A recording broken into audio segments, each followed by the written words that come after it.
Halo guys, sepertinya memang gue lihat-lihat nih ya, Vivo tuh nggak mau ketinggalan untuk meramaikan pangsa pasar Indonesia nih untuk handphone dengan range harga 2 jutaan. Ini terbukti ya, setelah kemarin gue mereview Vivo Y27 yang punya konektivitas 4G, itu dibanderol dengan harga 2.499.000. Sekarang nih bro, di depan gue nih, udah ada Vivo Y27 yang punya konektivitas 5G. Nah, handphone ini guys, dibanderol dengan harga Rp2.999.000. Dan menurut gue nih ya, personally, gue rasa handphone ini memang benar-benar jadi handphone kelas 2 jutaan Vivo terbaik sih bro. Kira-kira semenarik apa handphone ini? Langsung aja kalian simak full video reviewnya bro.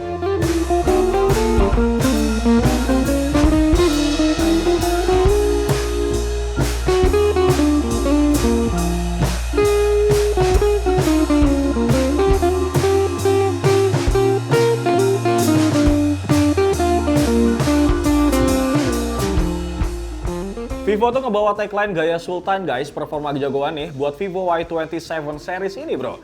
Nah, gaya Sultan yang dimaksud di sini untuk versi yang 5G punya, soalnya doi itu terinspirasi dari kain satin nih yang menciptakan arus cahaya gitu guys. Terus warna dari panel kameranya pun juga serasi nih sama warna dari back covernya. Mirip kayak Vivo Y36 5G, back covernya pun aman terhadap goresan sama sidik jari ya guys, karena sudah menggunakan finishing crystalline matte. Nah, selain itu nih, walaupun punya kapasitas baterai yang besar, Vivo Y27 5G ini tetap punya kesan yang ramping loh, dengan ketebalan cuma 8,07 mm aja. Dan cukup nyaman banget nih pastinya buat digenggam, soalnya doi juga udah menggunakan 2.5D flame red design di bagian bodinya guys. Untuk warnanya, Vivo memberikan dua pilihan warna ya, yaitu satin purple dan juga mystic black. Gak cuma itu nih, Vivo juga bilang kalau Vivo Y27 5G ini punya sertifikasi IP54 Dust and Splash Waterproof yang bikin smartphone ini tuh tahan debu dan juga cipratan air pastinya. Sedangkan buat di bagian depannya nih guys, Vivo Y27 5G pakai layar seluas 6,64 inci sunlight display beresolusi Full HD Plus ya, yang udah support kecerahan layar sampai 600 nits. Nah, pas gue pakai nih di luar ruangan, ini masih aman ya guys. Sedangkan buat warnanya juga dilengkapi sama Color P3 Gamut, sehingga warna dari layarnya tuh lebih terang nih pastinya, dengan detail yang juga tajam. Dan untuk screen to body ratio-nya ini cukup lebar ya guys, ini nyampe 91,06% loh. Cuman emang nih, refresh rate-nya tuh masih di angka 60 Hz aja guys.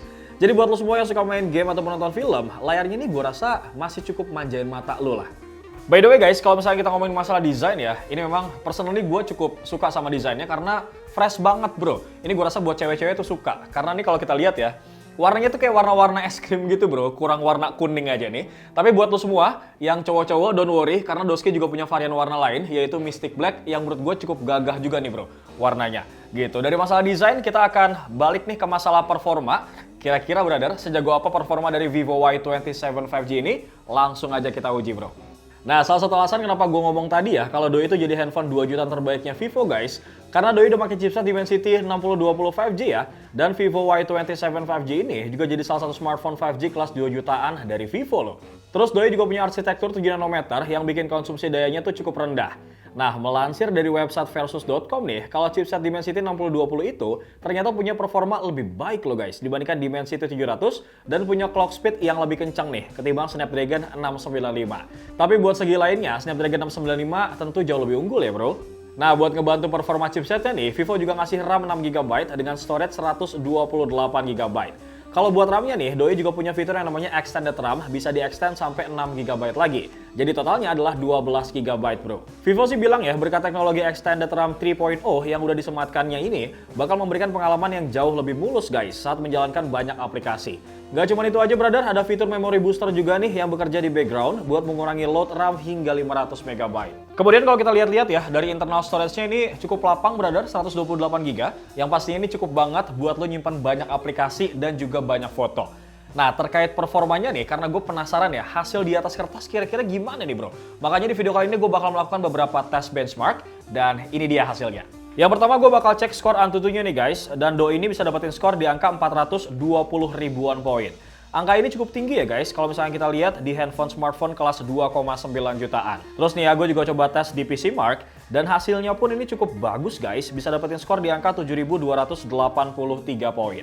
Terus gue juga ngetes nih di 3D Mark dengan pengujian White Life Stress Test, dan hasilnya pun Vivo Y27 5G ini bisa dapetin skor di angka 1197 poin untuk Best Loop Score dan 1191 poin nih buat Lowest Loop Score dengan stability-nya di angka 99,5%. Baiklah Brody, nggak usah lama-lama nih, gue langsung tes game Genshin Impact kali ya. Dan ternyata nih, setelah gue mainin Genshin Impact di Vivo Y27 5G ini, cukup stabil guys, di grafis default 30 fps. Sepengalaman gue main sih nggak ada throttling ya, terus animasinya pun cukup baik nih saat ngeluarin skill dan waktu gue nge-war. Nah kalau gue ganti di 60 fps nih bro, doi juga masih cukup aman kok buat movementnya. Kurang lebih stabil rata di angka 50-60an fps. Sedangkan buat main PUBG Mobile untuk Vivo Y27 5G ini bisa dimainkan di settingan Smooth Ultra, Balance Ultra, dan juga HD High bro. Tapi untuk gyronya ini masih virtual gyro ya guys. Selama main pun pergerakannya nih mulus ya, halus pisan, gambarnya juga cukup terrender dengan cepat, gak ada frame drop sama sekali waktu gua nge-war. Doi itu bisa mainin PUBG di settingan Smooth Ultra dengan rata-rata tuh 40an fps lah. Nah selama gue main pun, gue mengaktifkan mode boost di Ultra Game Mode-nya nih bro. Makanya gue tuh bisa dapetin performa terbaik waktu lagi nge-game. Cuman emang sih baterainya tuh bakal makin boros bro. Tapi tenang aja, gak boros-boros banget sih menurut gue. So kesimpulannya buat masalah performa, gue mau ngasih applause lah buat Vivo. Karena Doski ini sudah memberikan performa yang terbaik ya untuk handphone-handphone mid-range-nya mereka. Nah jadi gue rasa nih lu gak bisa lagi nih underestimate untuk handphone Vivo terutama dengan range harga 2 jutaan. Nah biasanya di range harga 2 jutaan kan Vivo ngasih kamera yang menurut gue cukup oke hasilnya. Apakah Vivo Y27 5G ini juga oke? Nah kalau kita lihat dari spesifikasi di atas kertas ya guys, untuk Vivo Y27 yang 5G ini kurang lebih sama fitur kameranya dengan Vivo Y27 yang 4G punya. Dari mulai kamera belakang dan juga bagian kamera depannya. Gak usah lama-lama nih guys, langsung aja kita uji bro. Kalau buat bagian belakang ya kameranya, yang mana Vivo Y27 5G ini ngasih dua kamera belakang yang sama dengan versi 4G-nya nih. Resolusinya pun sama persis, untuk main kameranya resolusi 50 megapiksel dengan bukaan diafragma f1.8 dan secondary kameranya punya resolusi 2 megapiksel bokeh kamera. Nah buat kamera depannya nih punya resolusi 8 megapiksel yang punya kualitas sewajarnya menurut gua untuk handphone di range harga 2 jutaan. Terus buat mode yang diberikan pun ini sepertinya nggak ada perbedaan dari seri sebelumnya ya guys. Masih ada Super Night Mode nih di kamera depan dan juga belakang. Kemudian ada Double Exposure dan juga Portrait Mode. Nah kalau buat bagian videonya nih, Vivo Y27 5G bisa merekam video di resolusi 1080 60 fps. Selain itu guys, buat lo semua yang suka ngerekam video ala-ala sinematik gitu brodi, Vivo Y27 5G juga udah dibekali sama Cinematic Aspect Ratio. Jadi lo semua nggak usah bingung deh kalau misalkan pengen bikin video ala-ala sinematik gitu bro. Bagaimana guys? Apakah kalian sudah cukup terkesima nih dengan hasil foto dan video dari Vivo Y27 5G ini? Langsung aja tulis pendapat kalian nih, kira-kira hasilnya seperti apa di kolom komentar. Dan selanjutnya nih, gue akan membahas fitur-fitur lain yang dimiliki sama Vivo Y27 5G ini bro. As always, Vivo Y27 5G ini udah ngebawa fitur NFC Multifunctions guys, yang amat sangat penting banget nih di zaman now. Karena nggak cuma buat ngisi e-money doang, tapi lo bisa duplikasi kartu akses di smartphone ini. Selain itu bro, Vivo Y27 5G juga udah dibekali sama baterai berkapasitas 5000 mAh nih. Cuman yang cukup disayangkan nih, chargernya tuh masih 15 watt guys. Semoga nextnya Vivo jangan tanggung-tanggung lah kalau mau ningkatin spek. Tapi Vivo juga mengklaim ya, kalau Vivo Y27 5G ini bisa dipakai buat nonton video YouTube itu selama 16 jam loh. Atau bermain game selama 5 jam dengan 1 kali pengecasan baterai aja. Dan terakhir guys, Vivo Y27 5G juga udah pakai OS terbaru nih dari Vivo, yaitu Vantage OS 13 yang dikombinasiin sama Android 13.